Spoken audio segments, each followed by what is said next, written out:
Olá, olá pessoas! Tudo bem com vocês? Bom, seguimos na cobertura do Draft da NFL. Toda semana, ó, todo dia vai ter vídeo aqui no canal nessa semana, tá? Porque a gente tem bastante assunto para conversar. Agora faltam basicamente 10 dias para o Draft da NFL. E este vídeo que eu estou fazendo aqui, eu estou fazendo de vários times para os nossos membros. Esse vídeo dos Giants eu vou soltar para todo mundo, vai estar aberto e eu vou explicar daqui a pouquinho o porquê, pelo efeito dominó que isso vai causar no draft, o que os Giants fizerem vai causar no draft, então é muito importante em termos de alcance que esse vídeo esteja aberto. Mas se você quer mais conteúdo, não se esqueça de assinar o nosso canal na modalidade de membro e aí você tem acesso ao dobro, ao triplo de conteúdo e vários times eu já fiz, farei muitos mais. Já fiz panorama do draft dos 49ers, dos Jets, dos Bears, dos Cowboys, enfim, já foram aí 10 times basicamente, mas tem muitos que ainda vou cobrir nessas próximas 2 semanas, né? Uma semana e meia basicamente. Vem com a gente e eu vou sortear um Like Plus no final desse vídeo, tá? Então, se ele chegar a 200 likes nessa Premiere, só 200 likes, então já coloca aí o like no vídeo, eu sorteio no final dessa Premiere um like para os que estão assistindo ao vivo, tá bom? Por que eu estou fazendo os Giants aqui? Por que é tão importante? Primeiro porque os membros votaram, né? Foi o time que eu falei assim, ó, escolha aí um time e o comentário com mais like vai ser o time que eu vou fazer primeiro. E os Giants foi aí o mais votado, foram os mais votados, com mais like e tudo mais. E eu acho que faz todo sentido, porque a escolha do New York Giants, primeiro que tem pelo menos uns 4 cenários possíveis, tá? Em termos de posição. Não só em jogador, mas de posição. Um desses cenários, inclusive, que é quarterback, tem várias possibilidades. Eu consegui listar 3 possibilidades, não necessariamente a 3, mas o que eles podem fazer na posição de quarterback. Ainda é uma necessidade para o New York Giants, mesmo com as chegadas da free agency. Segundo, por conta desse efeito dominó, e aí vocês podem falar, mas não seria os Browns o efeito dominó? Sim e não, porque a gente tem muito quente agora que o Travis Hunter pode ser a escolha de Cleveland. Ficou muito frio quarterback para Cleveland e está cada vez mais quente que o Hunter, que para mim é o melhor wide receiver e é o melhor cornerback desse draft, ele seja a escolha número 2 de Cleveland. Os Browns que ainda tem um grande BO na mão chamado Deshaun Watson, claro, mas com esse draft talvez eles não enderecem ainda nas primeiras escolhas um quarterback, certo? Então talvez a escolha 3 do New York Giants que seja de fato o efeito dominó. Antes de mais nada, vamos falar dos últimos meses dos Giants, vamos falar da off-season dos Giants até agora. Passou um pouco batido, mas os Giants fizeram 2 contratações pontuais, mas boas para a secundária. Primeiro, o Paulson Adebo, essa secundária dos Giants ainda precisava de reforço. Paulson Adebo não é um grande cornerback, mas é um bom jogador, é um sólido titular na minha visão. E o Javon Holland, que esse pode ser muito importante roubando a bola do adversário, um safety que vem dos Dolphins. Eu acho um acréscimo interessante. Os Giants que perderam com o Xavier McKinney antes da última temporada, ele arrasou nesse quesito, inclusive, lá nos Packers. Mas não só, vieram 2 quarterbacks. Primeiro o Jameis Winston, num final de semana, que eu fiz até o vencedores e perdedores do Jameis Winston dos Giants. Ele sendo um vencedor, inclusive, que vai morar em Nova York, uma ideia fantástica, aliás. E o Russell Wilson, que chegou depois. Mas não se engane, nenhum desses dois é opção de médio prazo para os Giants, tá? O Russell Wilson está no estágio final da carreira dele, e o Jameis Winston, que foi draftado 3 anos depois do Russell Wilson, também não está muito longe do final da carreira dele, não, tá? O Wilson foi a escolha de terceira rodada em 2012, e o Jameis Winston foi a primeira escolha geral em 2015. Então também não é como se o Winston fosse novo. Não impede os dois que os Giants draftem quarterback. Então vamos para o cenário? Só que não. Antes eu preciso falar o contexto do New York Giants. Os Giants têm 2 nomes com a batata sã. Joe Schoen, General Manager, e Brian Daboll, Head Coach. Brian Daboll chegou a ser eleito técnico do ano, no primeiro ano de trabalho dele, ele ressuscitou a carreira do Daniel Jones, mas foi um pique meio Resident Evil, né, porque virou meio que o zumbi, né, ressuscitou, mas no mútil. Ou Last of Us, que aliás começou essa semana. E neste caso, o Daniel Jones ele já passou do estágio de runner, inclusive eles tropeçam muito, né, os runners, faz todo sentido ser o Daniel Jones, agora ele está mais um clicker do que qualquer outra coisa. Mas, enfim, voltando, eu acabei divagando demais. Ai, quanta bobagem.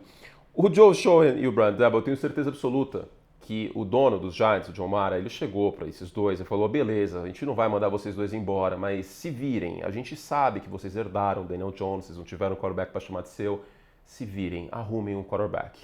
E aí chegaram 2 quarterbacks já, mas isso não impede que cheguem outros. Então vamos ao cenário número 1, que é o foco em quarterback. Os Giants podem, primeira opção, ficar na terceira escolha geral e draftar o Sheryl Sanders. Eu gosto dessa ideia? Não! por quê? Valor. Draft é muito sobre valor. Shedeur Sanders não vale a terceira escolha geral. O Shedeur Sanders, para mim, tem valor de final de primeira rodada / segunda rodada. O Shedeur Sanders dificilmente seria um prospecto top 5 na posição de quarterback no ano passado. Mas pela escassez de bons jogadores na posição de quarterback, ele acaba sendo catapultado para a segunda posição desse board de quarterbacks, atrás do Cam Ward, mas à frente do Jackson Dart, à frente dos outros jogadores. Não vale a terceira. Não vale. E os Giants já passaram por isso. O Daniel Jones também não era um prospecto de topo de draft e os Giants gastaram a sexta escolha geral nele. E estão pagando por isso até agora. Então, a gente tem que tomar cuidado porque o desespero às vezes acaba fazendo isso. Mas pode acontecer. E quem é o Shedeur Sanders? Vai ter um perfil sobre ele que vai ao ar nesta semana. Eu não sou muito fã do Shedeur Sanders. Eu não acho que ele vai ser um jogador ruim na NFL. Ele deve ser um titular mais ou menos. Futura linha de Sanders? Talvez. Hoje é a linha de Geno.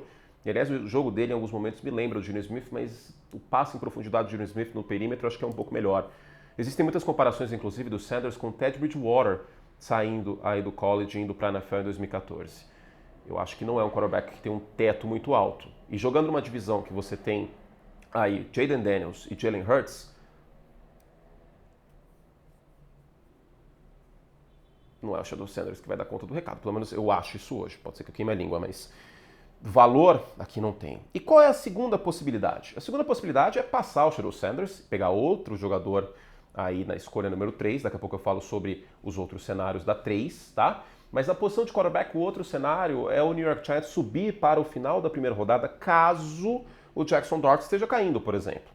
Mas será que vai cair? Porque tem os Saints com uma carência muito forte em quarterback neste momento, afinal de contas o Derek Carr não é resposta para absolutamente nada, e é o agravante que o Derek Carr está com o ombro machucado. E aí os Saints vão colocar quem de quarterback? Spencer Rattler? Só se eles estiverem tancando de fato, né? Então, com isso, eu acho difícil que o Jackson Dart esteja disponível no final da primeira rodada. Esse é outro que não é prospecto de primeira rodada, mas a oferta é menor do que a demanda. E aí, se a oferta é menor do que a demanda, o preço sobe. E o preço, no caso dos quarterbacks, eles acabam saindo na primeira rodada. Se o Jackson Dart estiver disponível no final da primeira rodada, talvez os Giants subam para o final da primeira rodada e peguem ele. Não dá para descartar. E o terceiro cenário, esse aqui eu vejo pouca gente falando, mas é uma possibilidade, é o New York Giants draftar o Jalen Milroe no segundo dia. E aí é mais ou menos fazer o que o Philadelphia Eagles fez com o Jalen Hurts, que era um prospecto de segundo dia e que precisava de lapidação técnica. O Milroe precisa de mais lapidação que o Hurts. Eu gostava mais do Hurts saindo aí de Oklahoma, / Alabama, né, do que do Milroe. Eu vou falar sobre o Jalen Milroe um pouquinho mais no top 5 melhores quarterbacks do draft, ou top 5 quarterbacks mais ou menos do draft, e no vídeo de jogadores que eu acho que estão subestimados. E não se engane, o Jalen Milroe não vale uma primeira rodada, mas ele também não é um prospecto de sexta rodada, na minha visão, pelo menos, porque ele tem um braço muito forte e atleticismo. O problema é que ele não tem todo o resto. E quando eu falo todo o resto, é todo o resto mesmo. Antecipação, ball placement, passe em profundidade com precisão e consistência, leitura, processamento pós-snap. Eu poderia ficar até amanhã falando sobre os problemas que ele precisa corrigir na NFL. Mas o que não se ensina, ele tem. Agilidade, velocidade e o braço forte. O problema é literalmente todo o resto. Aguardem, porque eu vou falar sobre isso no vídeo dos jogadores subestimados. No dia 2 eu não tenho problema nenhum em pegar o Jalen Milroe, de verdade. Dia 2 é dia 2, beleza, não vai acabar o mundo. Agora, e se os Giants forem por esse caminho de não pegar quarterback, não necessariamente pegando um quarterback no final da primeira rodada ou no dia 2, simplesmente virem e falam, mano, vamos com o Russell Wilson esse ano aí, ano que vem a gente resolve, ano que vem é ano de eleição, 2026, deixa pro final do mandato, empurrar com a barriga, ano que vem a gente resolve. E se isso acontecer, quais outras posições os Giants poderiam pegar? E aí você automaticamente já está digitando Abdul Carter, tipo naquele meme do Leonardo DiCaprio, Abdul Carter ou Travis Hunter, se os Browns não pegarem, mas tem uma outra posição, defensive tackle. E aí pode parecer que eu sou um completo doido maluco ou que eu sou hater do Dexter Lawrence, o que não é verdade. O Lawrence é um dos melhores defensive tackles da NFL. Mas e para além dele? Eu não estou vendo as pessoas cogitando o Mason Graham de Michigan como uma possibilidade para os Giants na 3. E não seria um reach na 3. O Graham, para mim, é um dos 5 melhores prospectos desse draft. Ele é um excelente defensive tackle, um cara com motor muito forte, enérgico contra o jogo terrestre, um grande trabalho de mãos. Vez ou outra eu vi ele sendo travado em bloqueios duplos, mas o cara sofrer bloqueio duplo no college é um tremendo sinal de respeito. E para além disso, você tem uma linha que tem o Thibodeau de um lado, quando ele está saudável, já falo sobre isso, e o Brian Burns do outro, com o Dexter Lawrence do lado dele, eu acho que vai ser um pouco difícil o Mason Graham ser dobrado. Eu acho que não vai acontecer muito. Então a gente tem que considerar o Mason Graham como possibilidade na 3 para os Giants. Mas caso não seja o Mason Graham, e aí a gente vai para o terceiro cenário, os Giants escolheriam na 3 o que sobrar de Travis Hunter ou Abdul Carter. O Hunter é o melhor prospecto desse draft, wide receiver / cornerback. Você tem uma dupla de wide receivers, Malik Nabers e Travis Hunter, seria fantástico para o Russell Wilson ou para mim jogando como quarterback. Coloca eu de quarterback lá que eu ia ser horrível, mas seria menos horrível do que não ter esses dois. Para além disso, a secundária dos Giants ainda pode ser melhorada. O problema é sonhar que o Hunter vai estar disponível, porque tudo indica que ele não estará. Beleza. E se for o Abdul Carter, faz sentido? Ele já não tem o Kayvon Thibodeau e o Brian Burns, que eles trocaram com os Panthers e renovaram? Pois é, mas o Kayvon Thibodeau ele tem o hábito de não ficar saudável. Infelizmente, tudo que eu esperava que fosse acontecer dele vindo de Oregon para a NFL não virou realidade também porque disponibilidade é uma habilidade. E a disponibilidade não é o forte do Kayvon Thibodeau. E meio a tudo isso, dá para considerar que o defensor, dentre esses dois que estiver disponível, eles podem pegar. Mas tem mais uma possibilidade. O trade down, descer da 3. Só que, para acontecer o trade down, que é descer, é trocar a sua escolha por mais escolhas mais baixo, daí o nome trade down, trocar para baixo, alguém tem que querer trocar para cima. Alguém vai querer trocar para cima neste draft? Bom, eu pensei em duas possibilidades. Não me julguem. Carolina Panthers, querendo o Abdul Carter, afinal de contas a defesa dos Panthers precisa muito de reforço. E aí os Giants já têm 2 edge rushers, pode ser que Nova York queira acumular escolhas, e aí na escolha dos Panthers, que é uma escolha top 10, eles ainda conseguiriam um bom prospecto. Ou os Saints, justamente para pegar o Sheldon Sanders. Vai que rola um burburinho, que algum outro time está muito interessado e pode querer passar os Saints na 9, e aí os Giants ainda teriam uma escolha no top 10. Não dá para desconsiderar esses dois times. Eu acho difícil, mas é um cenário. E por fim, este é um cenário que eu não concordo. O novo Saquon Barkley. Afinal de contas, os Giants perderam o Saquon Barkley para free agency e não deveriam ter renovado, porque com aquela linha ofensiva e com um quarterback abaixo da média, ele não ia ter 2.000 jardas em Nova York, como nunca teve. Mas e agora com o Ashton Jeanty, que é um prospecto que chega no draft muito badalado, assim como o Saquon Barkley chegou de Penn State? Gente, pelo amor de Deus, né? Não é o Ashton Jeanty que vai mudar alguma coisa no New York Giants nessa próxima temporada. Eu acho que seria um tremendo tiro no pé dos Giants fazendo isso. Eu adoro o Ashton Jeanty, não me entendo errado, mas em Nova York eu acho que tem BOs maiores. Em termos de valor posicional, não faria muito sentido na terceira escolher o Jeanty. Se eles descerem para a escolha de Carolina ou a do Saints e o Jeanty estiver disponível, eu não acho o maior absurdo do mundo. Mas na 3 não, né? Enfim. São, então, 4 cenários. O primeiro cenário, os Giants vão de quarterback na primeira rodada. Seja no início, seja no final da primeira rodada. E ainda tem o cenário bônus, que é pegar o Jalen Milroe na segunda. O segundo cenário é defensive tackle, no caso o Mason Graham, obviamente, né? Não é pegar o Walter Nolan na terceira escolha geral ou o Kenneth Grant. Obviamente isso não vai acontecer. O terceiro cenário é o que sobrar de Abdul Carter e o Hunter. E o quarto cenário é descer. Agora, eu mencionei defensive tackle porque, como eu falei no início, os Giants têm a terceira escolha geral e a 34ª. Na 34 pode estar disponível o Kenneth Grant, que é um jogador muito bom contra o jogo terrestre, seria um complemento excelente nessa linha, ou o Walter Nolan, que é um bom pass rusher, tem que ser lapidado em alguns outros aspectos, eu vou falar sobre isso num vídeo sobre trincheiras que eu vou fazer mais pra frente.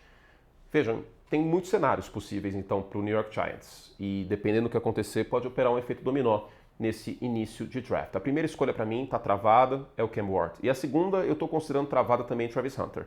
Da terceira em diante, aí muita coisa pode acontecer. E não, Russell Wilson e Jameis Winston não impedem os Giants de draftar um quarterback em qualquer momento do draft, seja na primeira rodada ou apostando no dia 2 em algum outro quarterback. Certo? Gente, um beijo carinhoso, espero que tenha chegado a 200 likes para eu poder sortear um Like Plus. Lembrando, falei sobre São Francisco, sobre Dallas, sobre Chicago Bears, sobre os Jets, sobre os Raiders. E vou falar sobre mais times para os membros. Então assine o Like Plus, clique aqui embaixo, venham com a gente. Tenho certeza que você vai gostar. Dá uma chance. Agora no draft é muito legal. E se você assinar, você assina por um mês. E você ainda vai pegar o pós-draft, porque a gente está no meio de abril, né? Você vai pegar bastante do pós-draft. Dá uma chance. Se você não gostar, tudo bem, você pode cancelar depois. A amizade continua. Eu te espero também na temporada regular. Não tem problema. E vamos juntos, seguindo com a cobertura do Draft NFL. Em breve tem jogadores subestimados, jogadores superestimados, tem mais um draft simulado, vem muita coisa legal por aí. Beijo carinhoso, fizemos todo o estrago que podíamos e até a próxima. Tchau.